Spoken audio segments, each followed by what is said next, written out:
بسم اللہ الرحمن الرحیم. تکرار ہدایہ. وضو کی سنتوں کا بیان چل رہا تھا. تقریباً ہم نے 8 سنتیں وضو کی بیان ہو گئی. اب وضو کی 9ویں سنت کا بیان ہوگا.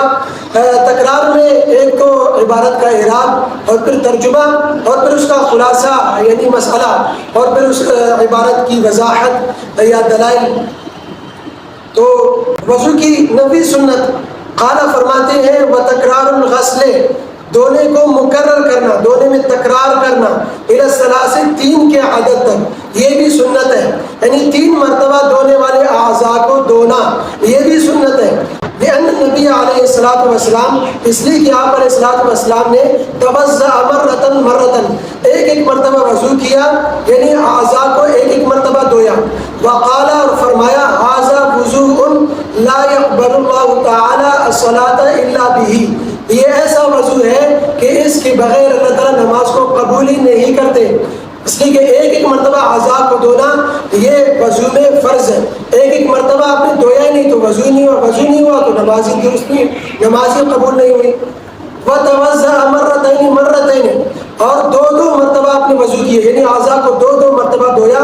وقال، اور فرمایا ھذا وضوء من، یہ اس شخص کا وضو ہے یضاعف اللہ له الاجر مرتين، کہ جس کے اجر میں اللہ تعالیٰ دگنا اضافہ کر دیں گے، جس کے اجر کو اللہ تعالیٰ دگنا بڑھا دیں گے جو 2 مرتبہ اعضاء کو دھوئے گا. وتوضأ ثلاثا، اور 3 مرتبہ وضو کیا یعنی 3 مرتبہ اللہ کے نبی علیہ الصلوۃ والسلام نے اعضاء کو دھویا. وقال، اور فرمایا ھذا وضوئی، یہ میرا وضو ہے. ووضوء الانبیاء من قبلی، اور یہ مجھ سے پہلے انبیاء کا وضو ہے.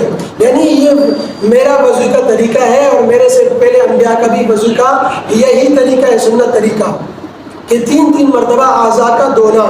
فمن زاد علی ھذا، پر جو شخص اس سے زیادہ کرے یعنی 3 سے زیادہ 4 یا 5 مرتبہ، او نقص یا اس سے کم کرے، فقد تعدى، بس اس شخص نے حد سے تجاوز کیا، وظلم، اور ظلم کیا.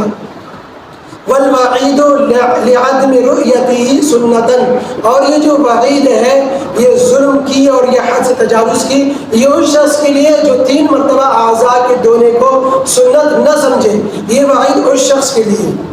اب اگلی سنت 10ویں سنت. قال، فرماتے ہیں وَيُسْتَحَبُّ لِلْمُتَوَضِّئِ، وضو کرنے والے کے لیے مستحب ہے أَن يَنْوِيَ الطَّهَارَةَ، کہ وہ پاکی کی نیت کرے. وضو کی نیت کرنا یہ وضو میں مستحب ہے. اللہ کا قرب حاصل کرنے کی نیت کرے یا ثواب حاصل کرنے کی نیت کرے، یا وضو کر رہے ہیں وضو میں یہ نیت کرے کہ میں وضو کر رہا ہوں نماز پڑھنے کے لیے، یا ایسی عبادت کہ ادا کرنے کی نیت کرے جو بغیر وضو کے ادا نہیں ہوتی. تو نیت کرنا یہ بھی وضو میں سنت ہے، مستحب ہے. فالنیت فی الوضوء سنت عندنا، بس وضو میں نیت کرنا یہ ہمارے ہاں سنت ہے. وعند الشافعی فرض، اور امام شافعی کے ہاں فرض ہے. امام شافعی کی یہ فرماتے ہیں دلیل یہ ہے لأنه عبادت، اس لیے کہ وضو عبادت ہے. فلا تصح بدون النیہ، بغیر نیت کے عبادت درست نہیں ہے. تو وضو میں آپ نے نیت نہیں کیا تو وہ وضو درست نہیں ہوا، اس لیے کہ وضو عبادت ہے. تیمم میں، جیسے کہ تیمم کیا قیاس کرتے ہیں تیمم پر وضو کو، کہ تیمم میں جیسے کہ نیت شرط ہے تو وضو میں تو پھر بدرجہ اولا نیت یہ شرط ہونا چاہیے، فرض ہونا چاہیے. ولنا، اور ہماری دلیل یہ ہے انه لا يقع قربة الا بالنیہ، کہ ہاں ہم اس بات کو ٹھیک مان لیتے ہیں کہ نیت کے بغیر وضو عبادت نہیں ہے. اس بات کو چلو ہم ٹھیک مان لیتے ہیں کہ نیت کے بغیر وضو عبادت نہیں بنتا. لیکن یقع مفتاح للصلاۃ، اس بات کو تو آپ بھی مان لو کہ وضو بغیر نیت کے نماز کے لیے مفتاح تو کم از کم بن جائے گا، نماز کے لیے چابی تو بن جائے گا. لوقوعہ طہارۃ، کہ طہارت حاصل ہو گئی، باستعمال المطہر، پاک کرنے والے پانی کے استعمال کی وجہ سے.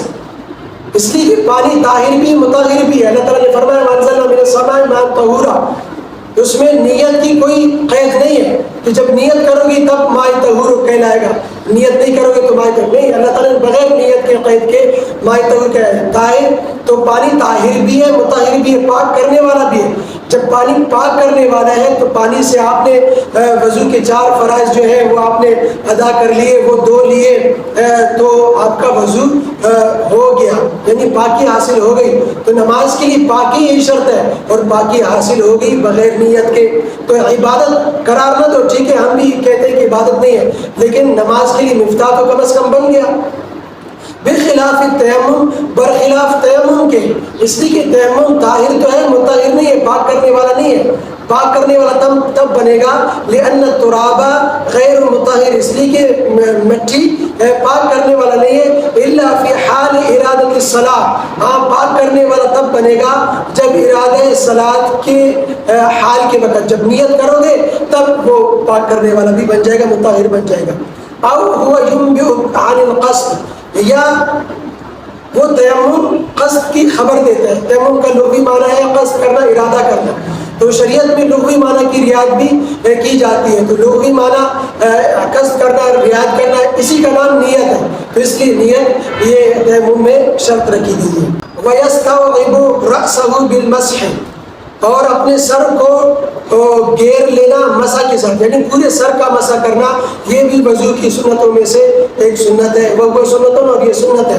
وقال الشافعی رحمہ اللہ تعالی، امام شافعی فرماتے ہیں السنت هو التسلیس بمیاء مختلفۃ، سنت وہ 3 مرتبہ نیا پانی لے کر مسح کرنا، یعنی 3 مرتبہ مسح کرنا یہ سنت ہوگا۔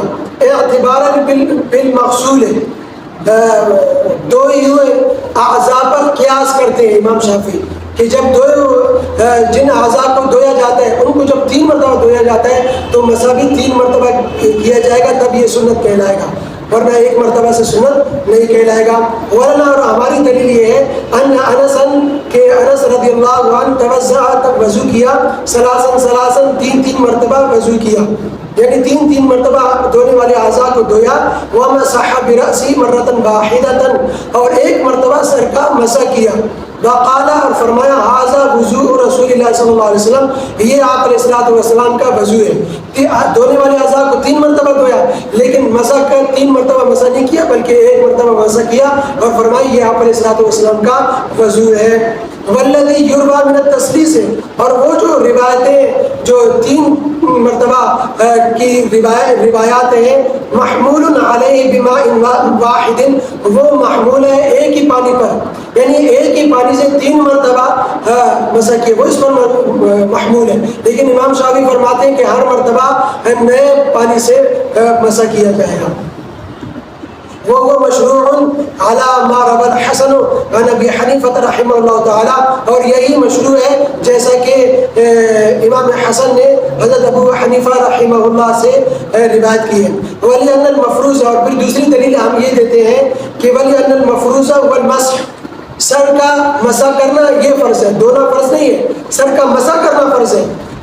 وبالتکرار یسیر غسلا، اور اگر ہم تکرار کریں گے مسح کا، بار بار مسح کریں گے، پھر تو یہ مسح نہیں ہوگا، پھر یہ دھونا بن جائے گا۔ بار بار ہم جب کہیں گے پھر تو یہ دھونا بنے گا، یہ تو مسح بنے گا ہی نہیں۔ فلا یکون مسنونا، تو لہٰذا یہ مسنون نہیں ہوگا۔ فصار کمسح الخف، یہ ہو گیا موزے کے مسح کی طرح، یہ ہے کہ موزے میں بھی ایک ہی مرتبہ مسح کیا جاتا ہے، اسی طرح اس کو بھی اس پر قیاس کیا جائے گا، اس میں بھی ایک ہی مرتبہ مسح کیا جائے گا۔ بخلاف الغسل، برخلاف دھونے کے، جب پانی کو دھویا جائے گا پاؤں کو تو پھر 3 ہی مرتبہ دھویا جائے گا، لیکن مسح کریں گے تو پھر 1 ہی مرتبہ مسح کریں گے موضوع پر جو مسح کیا جاتا ہے۔ لأنه لا يضره تکرار، اس لیے کہ دھونے میں تکرار، یہ دھونے میں نقصان نہیں پہنچاتا، جتنے تکرار کرو اس میں دھونے میں فرق نہیں آتا، لیکن مسح میں تکرار کرو گے تو پھر وہ دھونا بن جائے گا، پھر وہ مسح نہیں کہلائے گا۔